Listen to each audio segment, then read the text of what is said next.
very latest from here at home and across the world. This is Primetime News, live here on News Fest. A very good evening.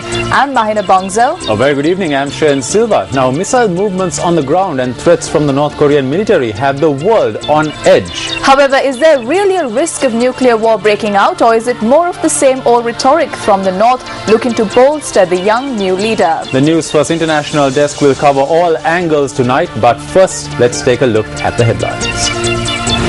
The driver and conductor of a private bus who caused the deaths of 41 people in Yangal Modara sentenced to death. The National Movement for Social Justice embarks on a journey to abolish the executive presidency and bring about constitutional reform. Warm weather conditions to continue, doctors warn of risk of contracting contagious diseases. And lenient prison sentences for the board of directors of Lak Salusala on charges of failing to make employee provident fund payments. Moving on to the stories in detail now. A driver and a conductor who drove a bus across a level crossing in Yangal Modara, causing the deaths of 41 people, was sentenced to death today by the Kurunegala High Court. Hearings of the case pertaining to this accident, which took place in 2005, have been ongoing at the Kurunegala High Court since 2006.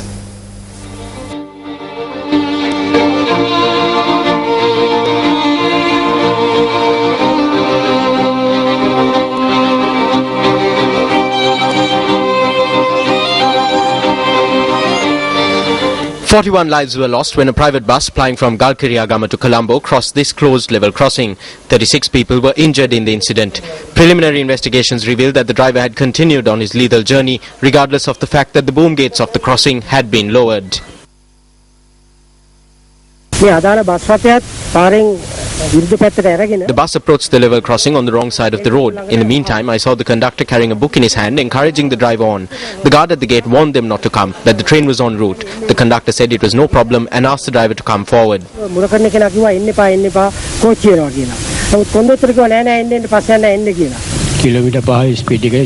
We were at 5 kilometers per hour. I checked the speed and then I saw a bus coming on the wrong side and turning. The police arrested the driver and conductor immediately after the incident. 150 charges were filed against the accused at the Kurunegala High Court. The court found the driver Abdul Wahid guilty on 30 charges and the conductor Buddhika Ruwan Kumar guilty on 29 charges.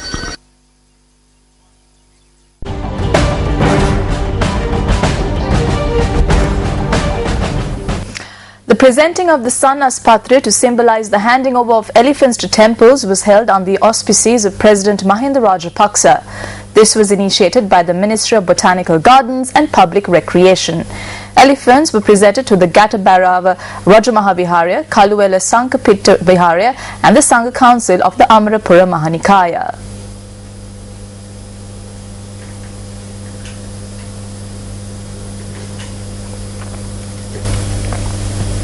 Meanwhile, a book authored by Venerable Professor Bellamvila Vimalaratna Thera was presented to President Mahinda Rajapaksa yesterday. The book contains information on Buddhist religious observances, including religious observances at temples, worship of statues, and the worship of sacred relics.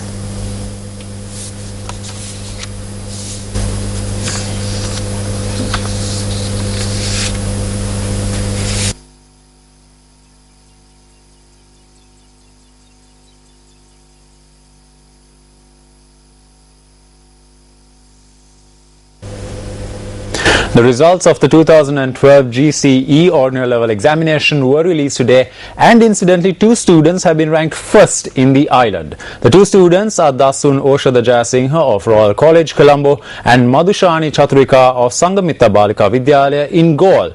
Ayodhya Gayatri D. Alvis, also Sangamitta Balika Vidyalaya in Galle, was ranked 3rd in the island. Ama Madhushmita Ranawaka of Visakha Vidyalaya, Colombo, was ranked 4th. Sahan Lakshita Vijaymanna of St. Aloysius College, Ratnapura, was ranked 5th in the island. Now, News First came across a girl in Kalutara who, regardless of the raw hand dealt to her by fate, overcame all odds to succeed in her examinations. Dulanjali R.A. Tilaka obtained 6 A passes, 1 B pass and 2 C passes at the GCE ordinary level examination. Dulanjali first came to this home a week after she was born. When the time came, those at the home took measures to gain her admission to the Katukurunda Roman Catholic School in Kalutara. I'm very happy about the results. Everyone who goes through severe hardships when they study must have better results. In addition to being a budding academic and a role model to us all, some of our viewers may know of Dulanjali's other talents.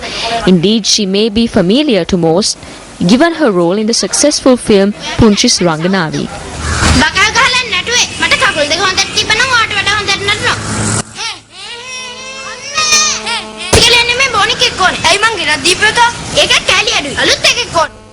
The National Movement for Social Justice says that if the President does not agree to constitutional reforms, including the abolishing of the executive presidency and a move towards parliamentary system, then the movement will take measures to meet these goals at the coming elections. The movement, headed by Venerable Madulu Ave Sobitatera, has compiled a document containing suggestions for immediate constitutional reform.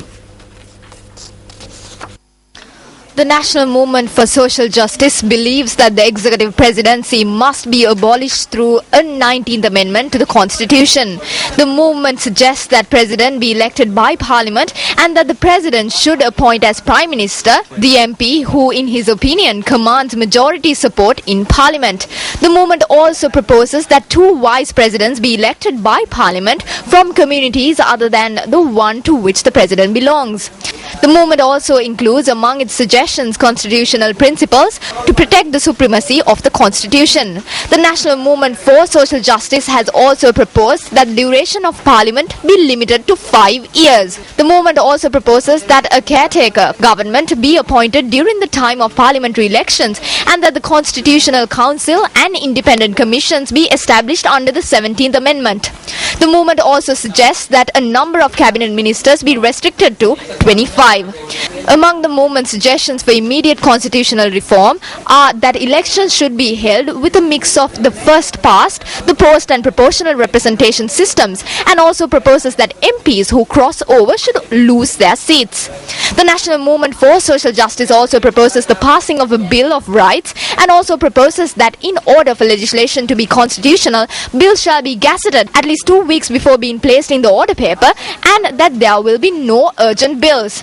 The National Movement for Justice has also proposed that in the case of impeachment of a Chief Justice, an inquiry must be held by a committee consisting of 3 members who hold or have held office as a judge in the highest court of any Commonwealth country. We think that what we need to do now is formulating a public opinion within Sri Lanka. Although we haven't discussed about going beyond the national level when formulating a public opinion, it is something that could happen. But our primary intention is to have public opinion on this and thereby bring about immediate constitutional reform. We hope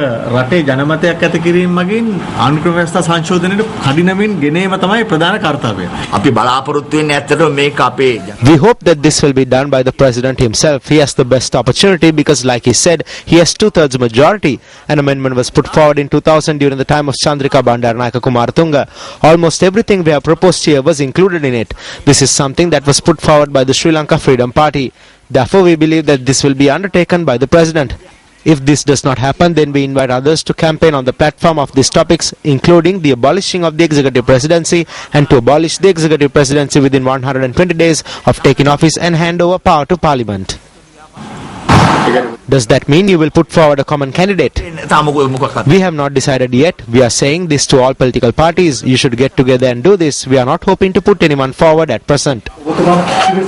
You are members of a civil organization, not members of Parliament. How can you make this a practical reality? The best example here is the 17th Amendment to the Constitution. The public opinion came from the civil society, not from political parties. That amendment came about as a result of civil society influencing Parliament and political parties. Our prime responsibility is to build public opinion and influence political parties. It is true that none of us are in parliament, but no political party has the power to go against the public will. Minister Honorable Darshan Yapa said that the executive presidency was a timely decision taken by former President J.R. Jayawardeneh. He said it was a decision taken for the progress of the country. Do you see it that way?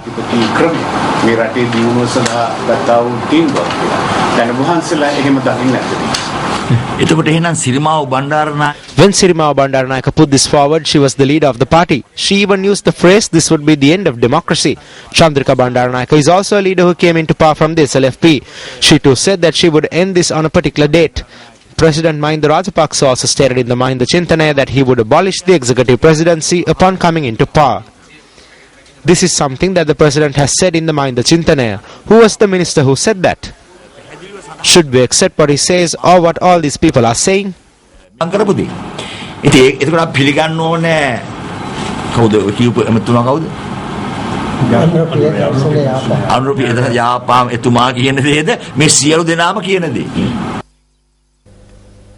Meanwhile, representatives of the National Movement for Social Justice met with the Archbishop of Colombo, His Eminence Malcolm Cardinal Ranjit, this evening.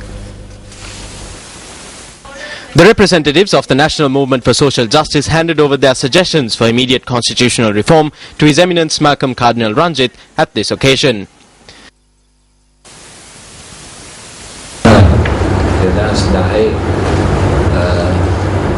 The Sinis event was held in October 2010. During my speech, I clearly said that the presidency was not suited for the country.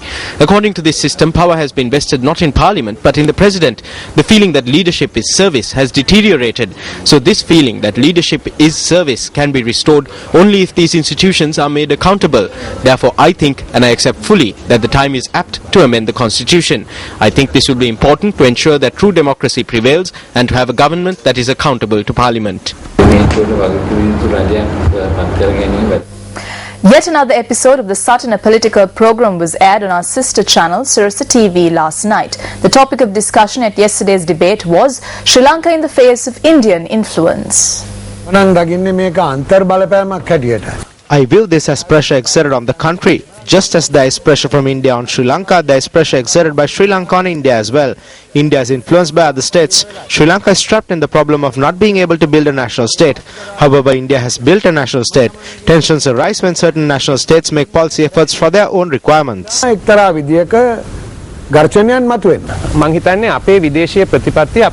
think there is a problem with our foreign policy. That is why we have to speak on this topic today. We need to have a foreign policy that is tactful, clear and long term. I think we cannot change it time to time. It is difficult to change the policy.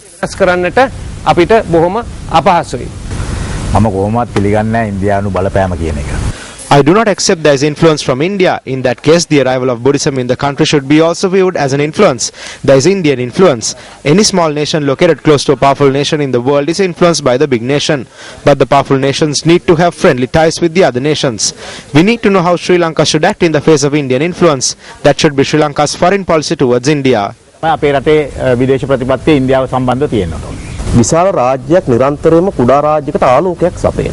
Big nations always provide light to small nations. However, the intensity of this light solely depends on the extent in which the two nations accept one another's independence and respect. We do not have a problem with the Indian people, its culture or its civilization. We have a problem with how the Indians have acted in the country in the recent past. India has constantly intervened in our internal affairs.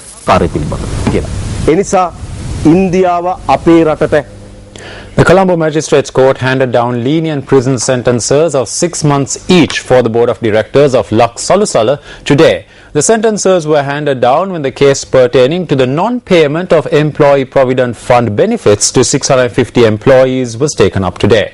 Colombo Additional Magistrate Tikiri K. Jayatilaka also ordered that court be provided with the National Identity Card or NIC numbers of the members of the Board of Directors in order to prevent them from travelling abroad.